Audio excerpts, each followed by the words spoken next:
Magandang buhay, narito naman tayo sa Faith on Kapulisan, serbisyong paulit-ulit pagmamahal ng walang hubas.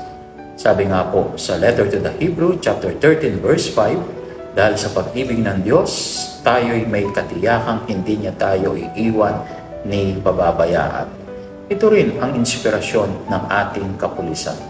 Sa kabila ng panganib at pagod, muli at muli silang bumabangon upang maglingkod sapagkat ang kanilang lakas at tapang ay nakahugat sa katiyakang hindi sila pababayaan ng Diyos. Hindi lang ito trabaho, ito ay misyon ng pag-ibig.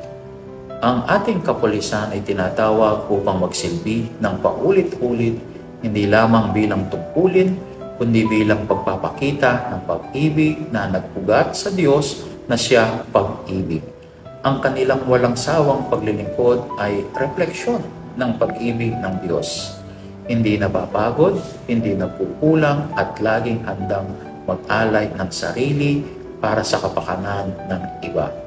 Kapag ang paglilingkod ay nakaugat sa Diyos, nagiging mas matibay, mas tapat at tunay na walang hubas.